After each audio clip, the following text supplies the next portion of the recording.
I have received a ample amount of feedback from my videos, and I'm grateful for everyone who decides to shoot me a message and stuff like that. In saying that, there has been a trend, I would say, in conversations that people choose to have with me, and it's mainly relationships, and I get asked a ton of questions, which I don't mind sharing at all, hence why I started doing these videos, right? So, but one thing I'm gonna talk about in this video is kind of just clumping a bit of information that I've gotten from everybody else to deal with a thing. And it's how. I did a video before on where I told you last year, I think it was last year, man, I'm telling you, time go by so fast. I think it was this year, the Lord led me to fast. And in that fast, I was letting go of some things that I didn't realize was still an issue. Because sometimes things that we go through looks like anger, but the root issue is resentment. I always talk about me because that's what it was for me. It looks like anger, or it looks like, things that we identify, but in all actuality, there's something that is underneath that thing. And for me, I'm going to talk about myself also, obviously, resentment. I remember it was a time I was fasting. Like I said, in another video I shared, the Lord gave me several steps to deal with all of the things that I thought were good, which I healed from. Several things I feel like as a whole, but what we don't realize is that when we experience a thing, there are remnants of things that are secondary to the trauma that we experience. I would say, for instance, I don't know, abuse. I didn't deal with abuse, but someone who may have dealt with abuse, they're away from the abuser. However, secondary to the abuse are esteem issues or things like that. And that's what I mean. And so we're going to talk about, for just a few minutes, how to get through it. And I'm just going to re-elaborate on some things that I mentioned in the previous video. I have a little note card here because it's very specific. So I'm going to talk about me. I always talk about me because, that's the only person I really know really well is me. So resentment, that's one of the last things that I felt like I had to deal with. And I had to really pray and ask the Lord, where is this coming from? And that's where I was led to fast. I fasted for the whole month of July. And me and the Lord went through some things. And more so me, him instructed me. And I got through it. And it wasn't as hard as I thought it was, but it was very freeing at the end. So first, I'm going to do exactly what I did for myself. I have this phone that I wrote a prayer on, and it's going to be an example for the last step. So identify. We need to first identify what it is that we're dealing with. For me, like I said, once I was able to identify resentment, I put down, I'm resentful. Secondly, voice it.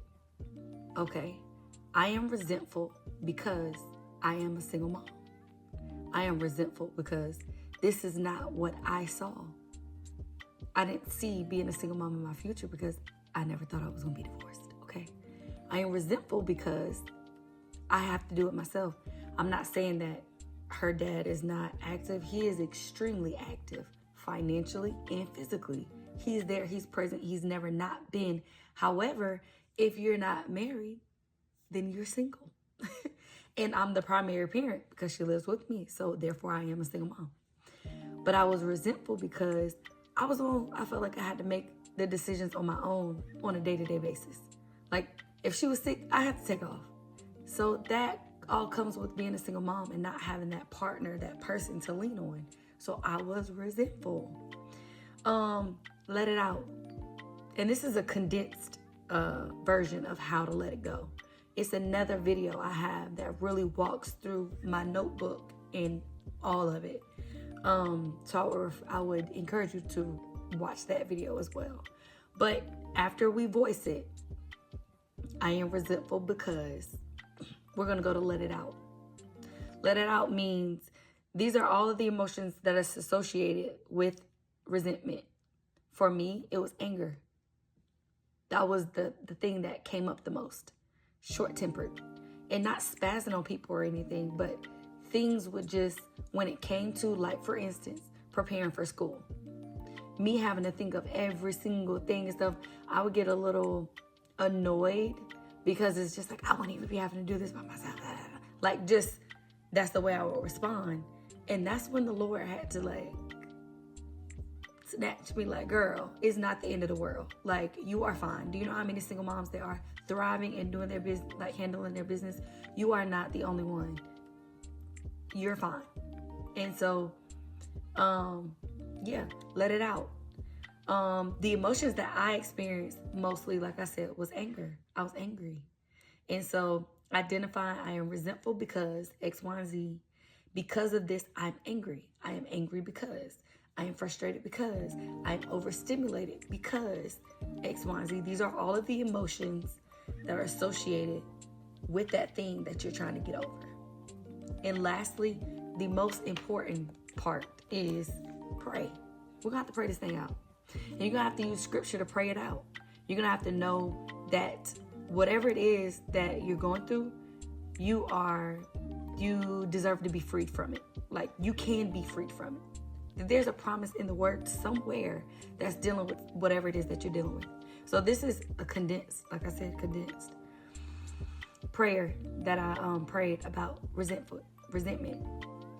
Father, I do realize that I have a level of resentment in my heart, and it is causing me to be angry because of me feeling that I have to make decisions for my child by myself or figure out things on my own on a daily basis.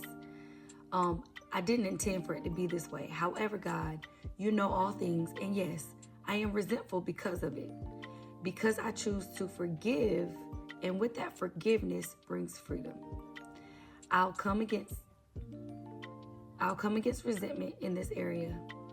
I will no longer be upset because things didn't work out, because I know you have a plan for my life according to Jeremiah 29:11. I thank you that because of it, I will have a life that is not full of resentment, bitterness, or being angry. I choose to let it go now, and I thank you for reminding me that I am loved, that you are with me. All of the promises of God, all the things that he promised me. Now this scramble, these are scrambled notes, like for something that I was just writing down. This is not actually the actual prayer. I was trying to like do it in my notes so that I'll remember to mention it. But that's kind of like the basis of how you pray it out. Father, I am upset. I don't know how to let this go. Help me. I know you said that we are free when we forgive. Show me how to forgive. Keep my mind centered and focused on you to where whenever things come up that will cause me to feel resentment or the things that I am freed from, show me, redirect me, that you are with me and that I don't have to feel this way. Yes, I am resentment. That is the fact, but it's not the truth. The truth is I have forgiven, and that's that. And so you're going to remind yourself after you go through this every time or whatever thing that you're dealing with that you can be freed from it. It is a choice. At the end of the day, whether you are resentful like I was, you can choose to either live a life of resentment or you can live a life of freedom. But either way is your choice. And what you do with that thing is ultimately up to you. If you want to be freed from it, you can be freed from it. It does not take long. You ask the Lord to forgive you for harboring such a thing in your heart in the first place, for not extending grace and mercy towards that person in the first place. And then you ask him to come into your situation, invite him into your heart, into your life, and you ask him, Father, I know I'm resentful, but I don't have to be. Help me. Deliver me from these emotions. They're not mine, and that I don't have to take hold of them. They don't have to be a part of my life. If you don't feel like you can do it on your own, you can't, because you wasn't meant to. It wasn't meant for you to handle on your own. That's why he gives us promises. So you grab hold to those promises, the ones that relate to the thing or the issue that you're dealing with, and you recite those things. You make a confession out of them. Even if it's a condensed version of a confession, you make that confession out of them, and you continue to remind yourself about what the Lord says about that issue, and you refuse to make it a part of your life. Don't call that thing yours, because you don't have to have it.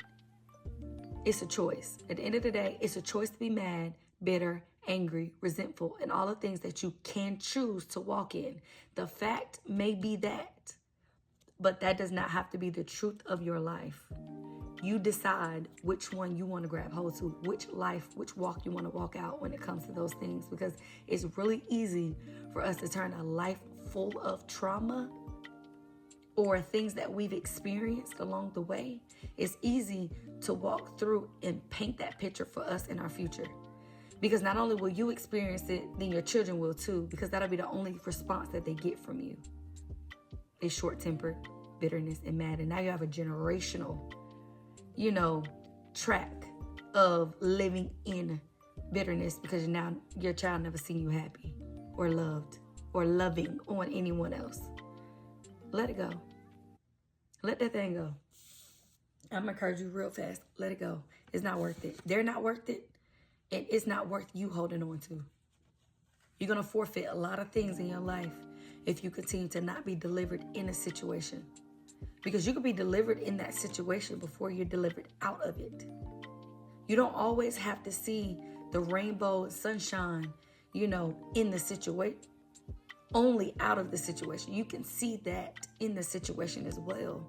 Sometimes the Lord has to deliver you in a situation before he can bring you out of the situation. Because if you go into another situation, you'll still be in bondage in that situation. And he would rather you be freed personally before going into anything else. Because you will carry everything else from that old situation into a new one. He's not going to bless you like that. He needs to know that his child alone is freed. Not just from the situation, because you might not have graduated from that one. Another one coming. He want to see you win. Okay? I love y'all. I'm not yelling, I promise. My voice just like this, so I have to elevate my voice. So at the end of the day, it's a choice. Choose it. Choose wisely. And at the end of the day, it's worth choosing right. So yeah, I know this video a little long, but y'all watch longer videos than this. Don't even be tripping.